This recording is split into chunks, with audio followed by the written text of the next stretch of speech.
Assalamualaikum warahmatullahi wabarakatuh. Bismillah, alhamdulillah, wassalatu wassalamu ala rasulillah wa ala alihi washabihi wa mawalah. La haula wala quwata illa billah. Amma ba'du. Jadi saya akan memulai dengan sesuatu yang pahit, Mas Ganjar. Sebenarnya kan tadi sudah disampaikan Kiai Imad bahwa kita itu nggak mau ikut-ikutan politik. Karena waktu itu kita yakin Mas Ganjar itu jadi presiden. Ya. Masalahnya itu begini Mas Ganjar. Jadi saya cerita dikit ya latar belakang. Pada 2014 saya nggak dukung Pak Jokowi. Kenapa? Saya tahu Pak Jokowi akan menyakiti PDI. Itu saksinya mantan Bupati Bantul Mas Idham Samawi. Nah ketika menjadi presiden Mas Idham bilang, setelah Pak Jokowi nanti Mas Ganjar yang jadi presiden. Jadi Mas Idham itu ternyata dukung juga. Jadi yang bicara Pak Idham. Pak Idham, setelah Pak Jokowi yang jadi presiden nanti Mas Ganjar. Makanya kita yakin aja. Ya memang sejak kemarin sih kita mendukung Mas Ganjar karena belum ada peristiwa apa itu pamanku dari MK segala macam itu.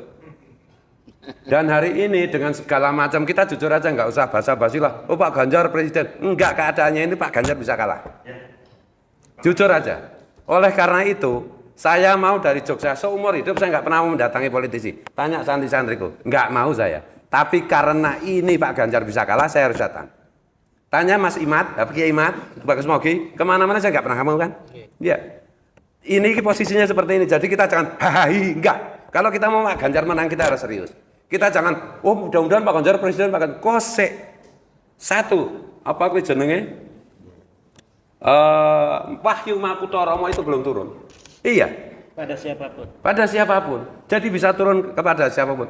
Toto lahir itu keponakannya Paman Osman ki duwe apa-apa masalah.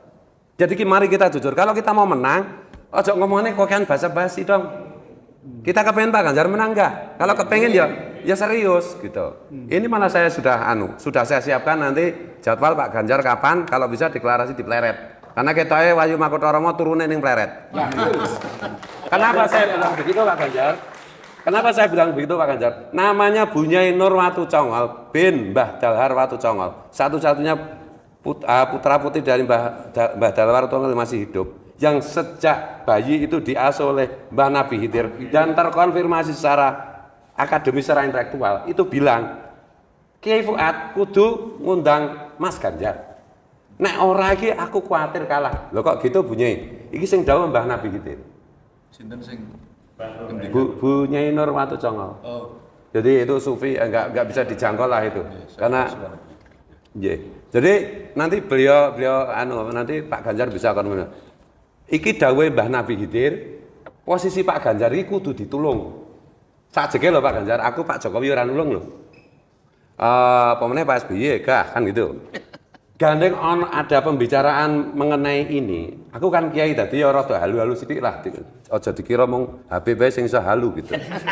Tapi kehaluan saya itu kan bisa dikonfirmasi. Saiki misalnya apa jenenge elektabilitas Pak Ganjar ki piro dan seterusnya.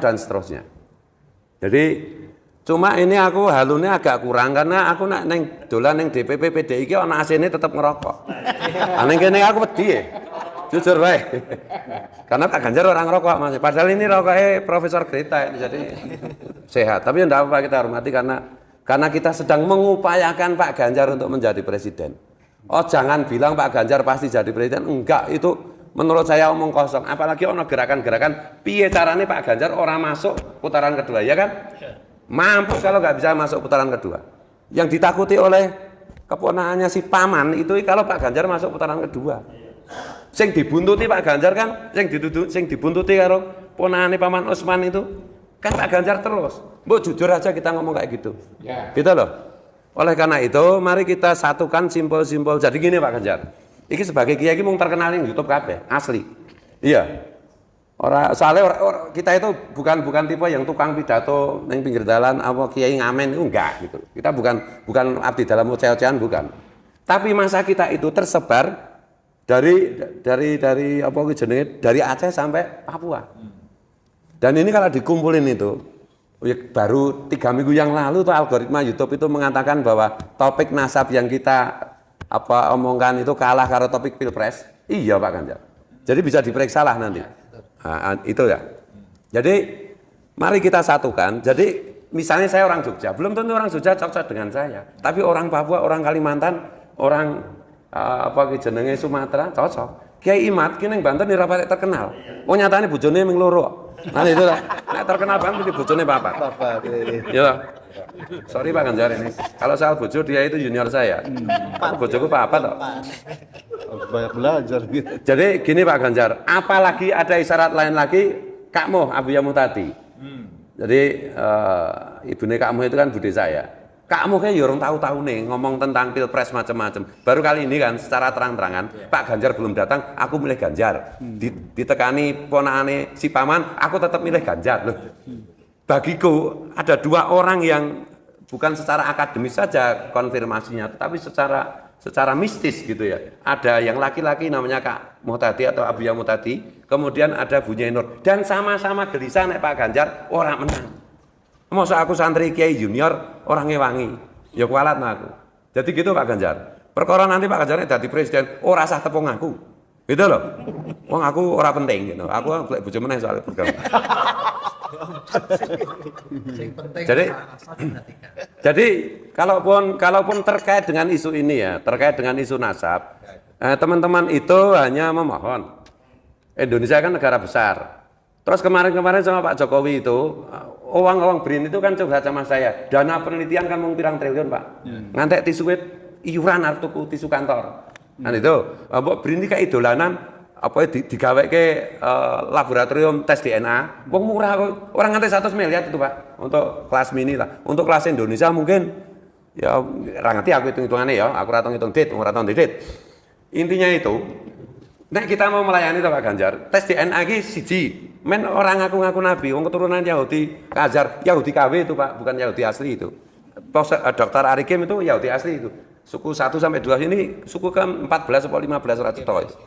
Jadi tes DNA itu kan bukan hanya soal iki keturunan Yahudi atau keturunan Kanjeng Nabi, tetapi bisa untuk melayani kesehatan, untuk memprediksi macam-macam. Mungkin Pak Menteri kita idola saya itu bisa menjelaskan itu. Jadi iso melayani rakyat dengan berbasis apa kuwi jenenge data-data DNA warga negara.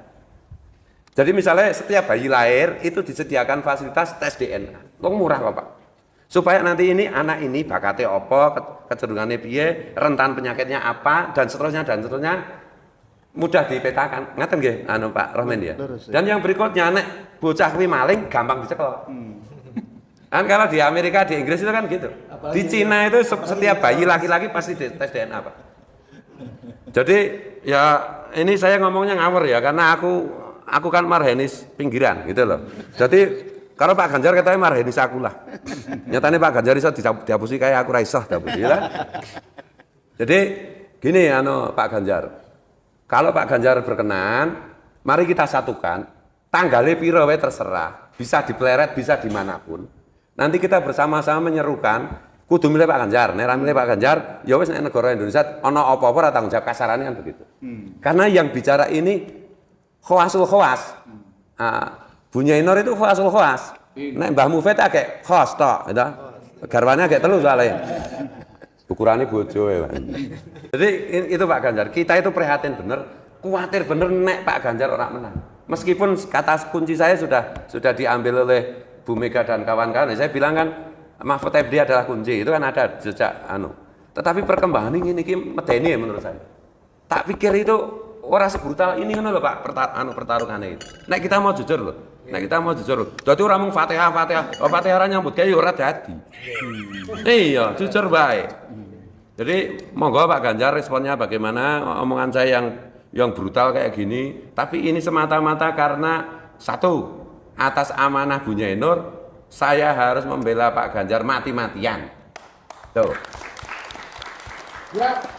Yang kedua, yo ngancani kiai-kiai sing seneng curhat inilah. Nah, makanya saya nggak mau curhat, mosok kiai kok curhat itu, tak ece man anu. Yo Pak Ganjar main curhat ora kiai lah gitu. Ini humor ya Pak ya, main anu. Jadi gitu Pak Ganjar, kita salah satu permohonannya itu yo dianu Pak. Apa kuwi yang lain-lain itu digarap tenanan ini menurutku satu potensi karena ini makhluk aneh punya follower aneh yang harus digarap dengan maksimal. Yang kedua, mohon Pak anak Gen Z itu digarap. Iki urung dadi garapane untuk anak Gen Z itu. Modar ki 51% nih, Bung. Itu loh. Terus Pak Ganjar ya etok goblok apa piye? Lah wong Indonesia itu 49% ki ora lulus SD, Pak. Lah Pak Ganjar kudu luweh desa, luweh apa ya? Ya nek perlu kono joget ya Pak Ganjar salto apa piye gitu. Ini saran loh Pak Ganjar. Mohon maaf loh kalau mungkin tim pemenangan pemilu macam-macam nek tersinggung ya ora apa-apa toh. Sing tersinggung itu Pak Ganjar mungkin timnya ya ora urusan kan. Karena saya harus memastikan Pak Ganjar menang. Amin. Tapi hari ini saya belum bisa memastikan. Itu aja. Dan mohon maaf kalau banyak salah, banyak ngomong nanti kalau arep arep Pak Budon ya tak ladeni demi Pak Ganjar. Ya. Ngapunten Pak Ganjar nggih.